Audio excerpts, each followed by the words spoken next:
Let's have a conversation.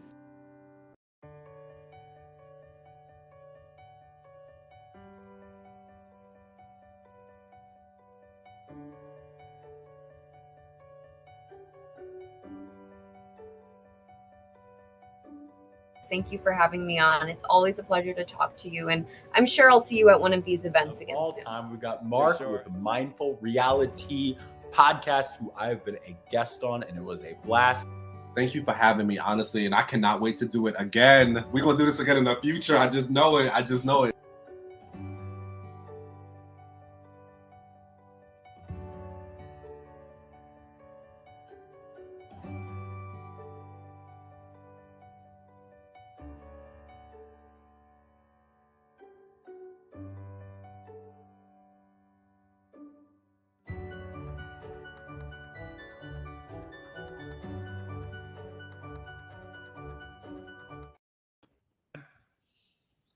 Was that when I was in school, he used to come home from work, and everyone knows he always moved at a fast pace. And he walked in the house, even after working a whole day, he always seemed to have so much energy for more, to make sure I was doing what I was supposed to do.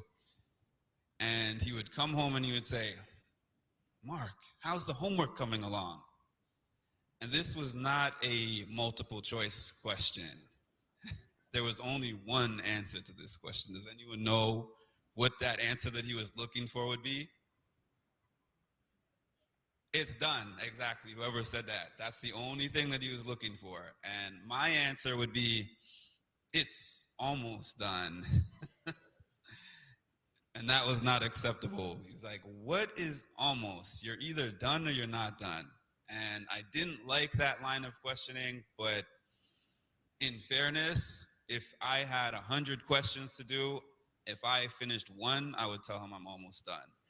If I was done 75, I was almost done. So basically, it doesn't mean anything. He was somebody who always taught me, you have to complete the job.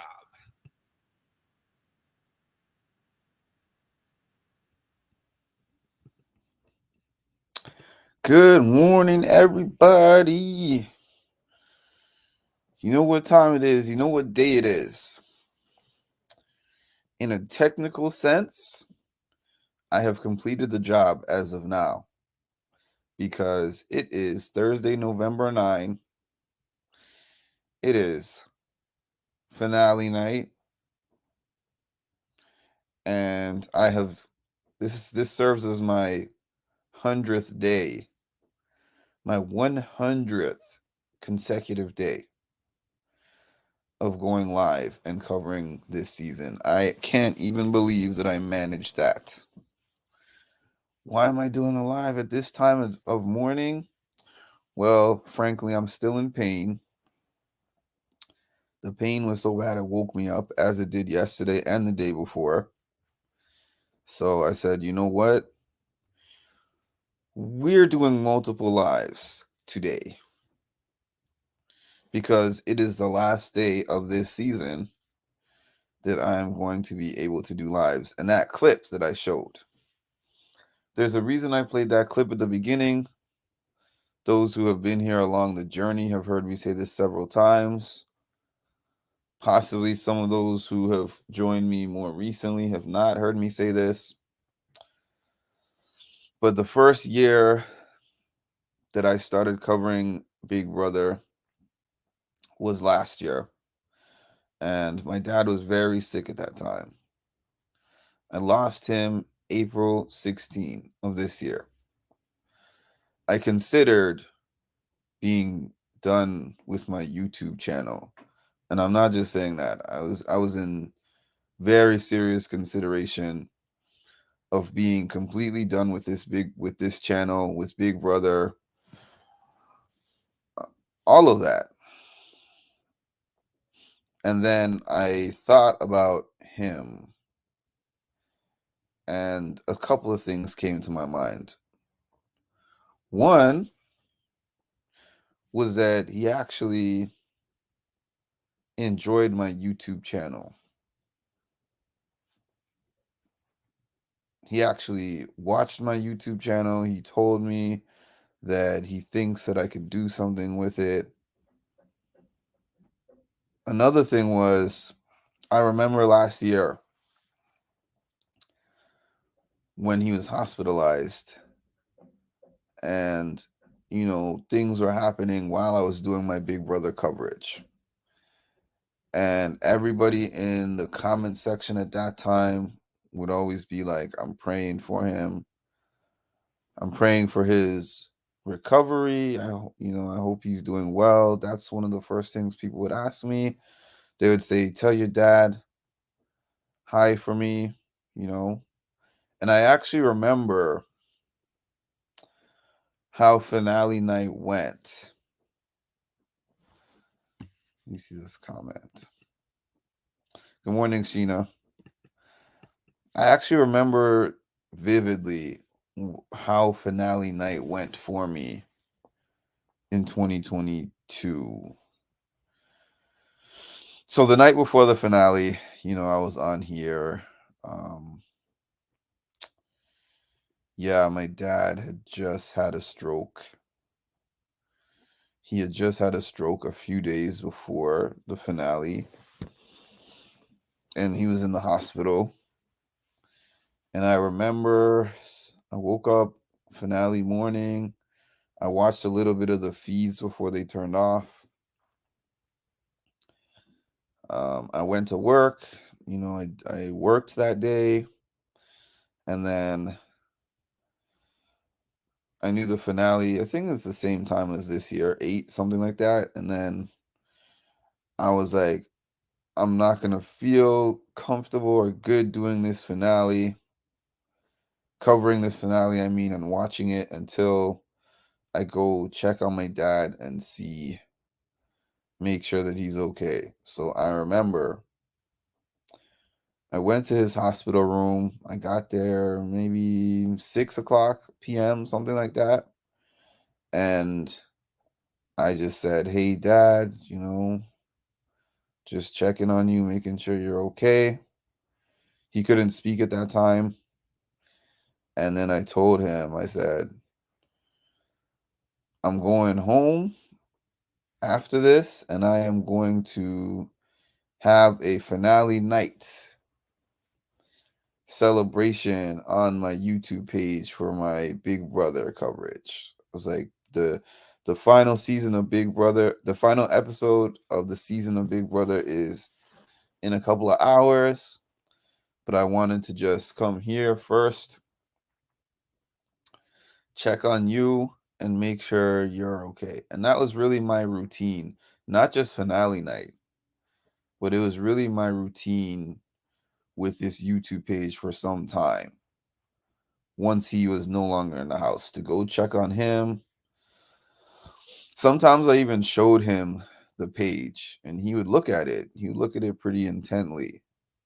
He couldn't verbalize his thoughts anymore, but he would look at it like he was interested in it.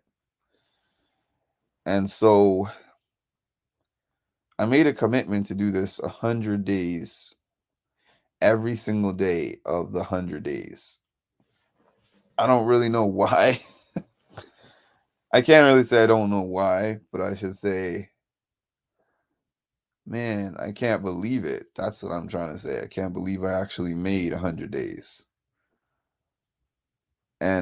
But the reason that I played that clip in the beginning, I said that at his funeral service. I said this at his birthday. Fortunately, I got to say that same story the year before when he turned 70, and we had a birthday party for him, a virtual birthday party for him. And literally, that's one of my most vivid things that I remember. That story that I told was when I said it the year before at his 70th birthday party. I had never even told anybody that story. But when I had to come up with a speech or something to say about him, it was the first thing that popped into my mind. Because he would come home from his job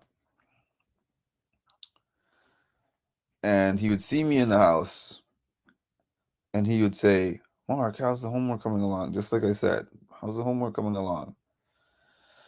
And I would be like, it's almost done, Dad. And he's like, almost? What's almost? You know, this is how many questions have you finished? So he was not looking for, when he said how's the homework coming along, it was kind of a trick question. He loved to ask me trick questions. So he was basically saying, is your homework done? Was what the question meant. It was just masked in some sarcasm.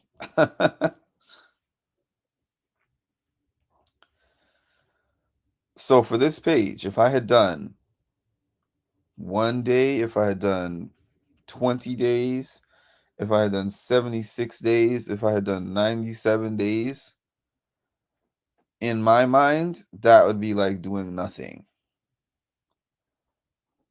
Unless something so significant happened to me to where there was almost no possibility for me to jump on here,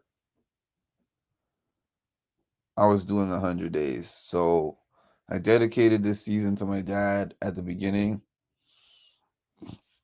of the season. And what I have to say is, Dad, the job is not almost done. I finished all 100 days. This is not my last video of the day, by the way. This is my first video of the day. But just to let y'all know, I have completed my duty that I set out to do, and mission is accomplished in that regard. Now, some thoughts on the season. Thanks for listening thus far. And let me see. For the time stampers, about 13 minutes I'm getting into my Big Brother thoughts. Some of my Big Brother thoughts, because this might not be too long. When I heard that this was a 100-day season, honestly, I was like, 100 days is a lot. Because I knew how long 82 days or whatever last season was. That felt like a lot. 100 days, I was like, man, oh man. In terms of what I thought of the cast, honestly, looking at the cast at the beginning, I was excited about the cast. And if you want to go back and look at my pre-season thoughts about the cast, they were favorable. I was excited about the potential of this cast. I said, we have so many different cultures here. We have a wide age range. It's very diverse. We have a very diverse background. And then we got the mother-son twist. I thought that there was going to be a lot of things going on within this season. I really did. I really thought this season had so much potential. So we got into the beginning of the season. The first thing that they do is already something that I don't like, which is to form this cliquish behavior. I understand forming final twos, final threes, final fives. I get that. However, doing that in the first week is honestly not a requirement to win. Although I can think of instances where people made a final two first day, final two or final three, and they did actually make it to the end with that person, but it's not necessarily a requirement. But this group was doing that right away. And then they created their own half house. They started out the game They were playing super duper hard. They were playing super hard at the beginning. And I said to myself, with this season being the longest season in Big Brother history coming up, these people are going to get burnt out. And I thought that from early on. While I was happy that it was entertaining me, I said these people are going to get burnt out, which they did. Another thing,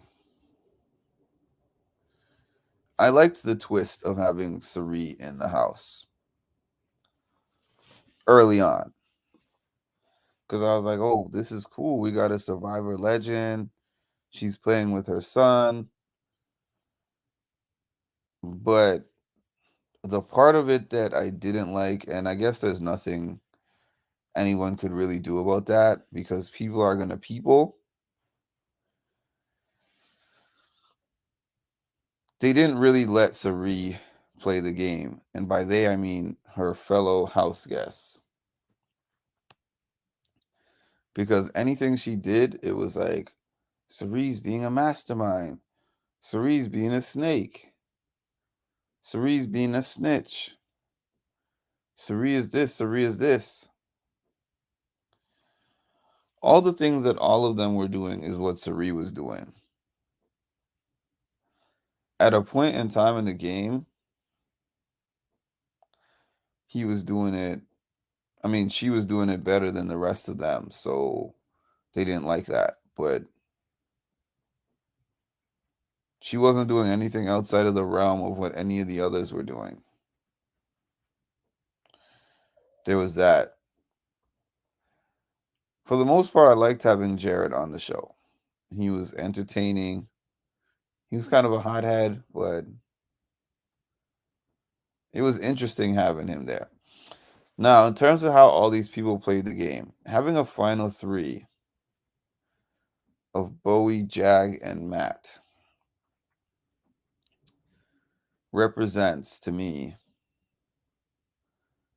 an aversion to risk taking. Nobody wanted to take risks. Everybody wanted to get out the people who were good at comps or potentially good at the game very early. And now you have wishy-washy Jag leading the charge. Let me see. The showmances. Ooh.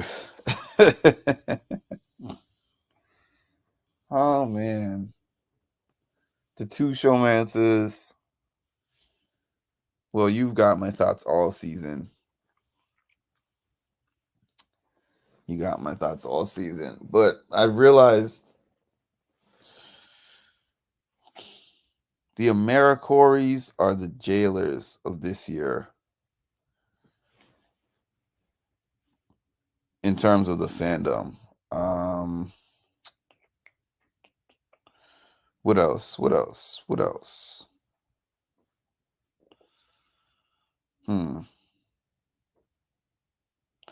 Yeah, well, these are my early morning thoughts on the season. We've reached the end. And so today I'm going to hop on here. Morning Retro. You're up early. Today I'm going to hop on here probably a couple more times today. Haven't watched it in a while. Hold on a minute. Haven't slept yet.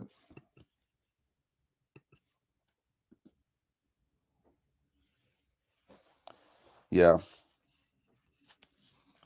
So I'm going to hop on here probably at least one, maybe two more times before the day is out. And we're going to chop it up for the final day. So I'm not terribly excited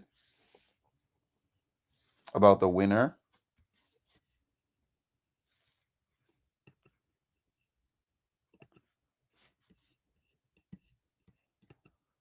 Good morning, Colleen. Matt is gonna win. Do you think that Matt is gonna win part 3?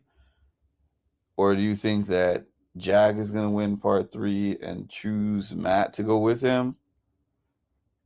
I don't know. Because I tend to feel like if Jag wins part 3, Jag is gonna take Bowie.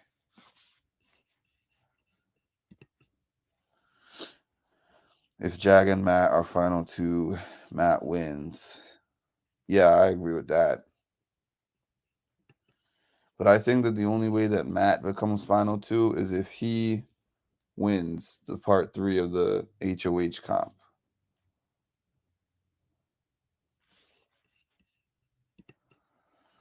All Matt has to say is, I use my power.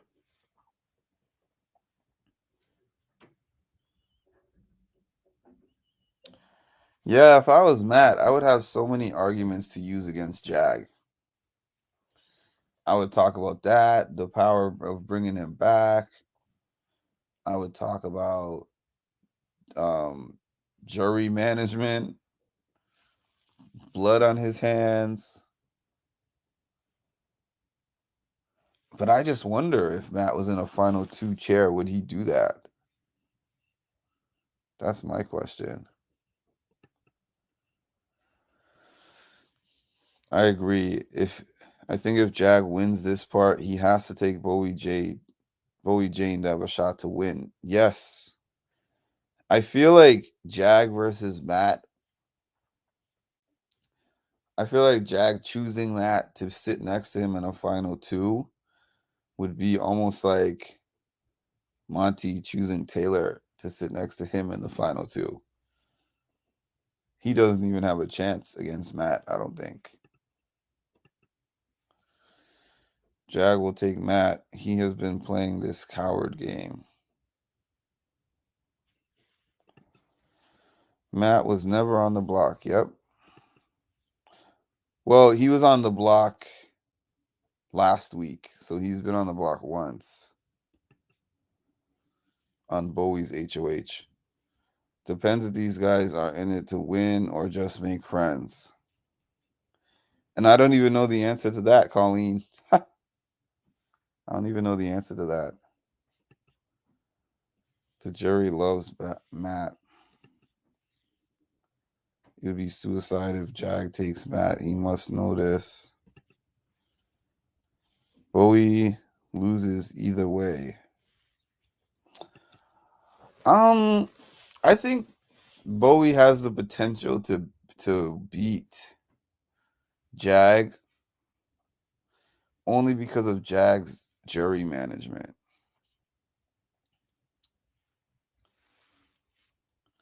Obviously, her resume doesn't stack up next to his resume. And her HOH moves, he was in control of those. So you could say that, but he has a lot of enemies in that house. I still think Bowie Jane has a chance if it's Bowie Jane Matt. I do not. I think that Matt beats either of them. I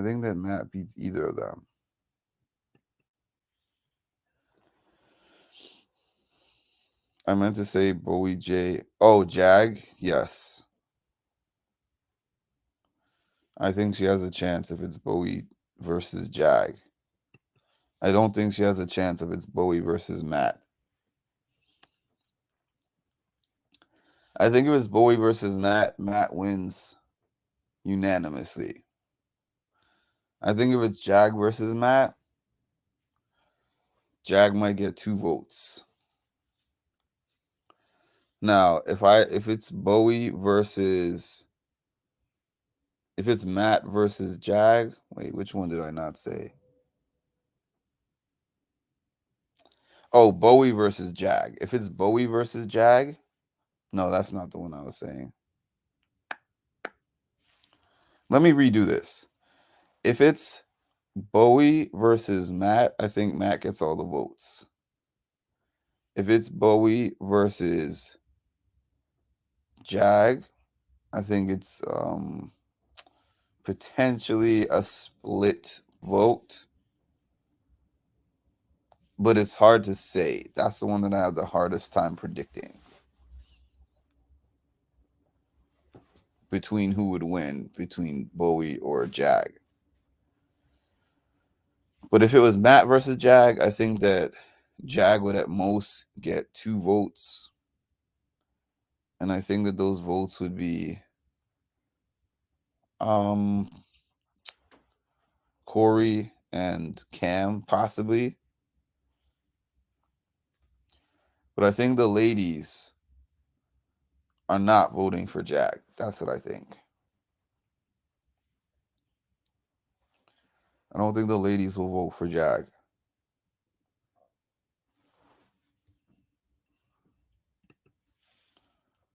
Matt wins in Matt versus Jag. Bowie Jane could win in a Bowie Jane versus Jag.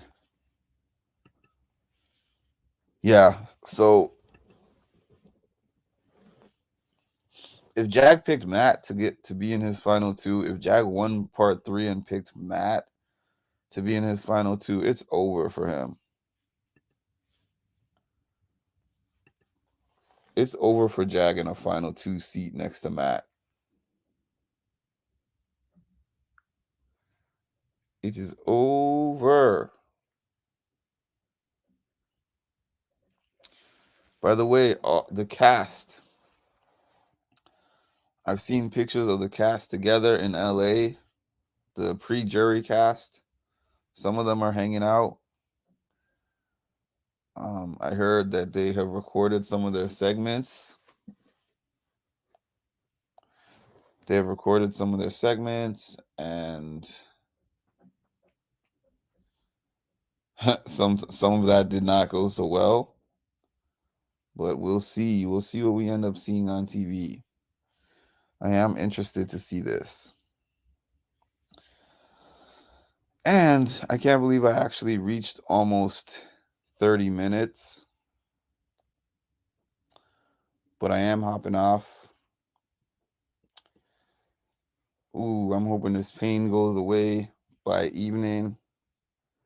But I did as much as I could right now. And I'm going to be back at least once, but possibly more than once. We'll see. We shall see. And I hope everybody has an amazing day. We will talk again today for sure. So you literally were one of my very first followers. And then when you followed me and I, followed back, I was like, this dude is cool. Like, if they say talk to your manager, you just say, you know what, talk to the hand. You don't need to be on my podcast. But, yeah, dude. Yeah, you do a great job. Thank you. I always get a kick out of talking with you on Patreon. You have a really good,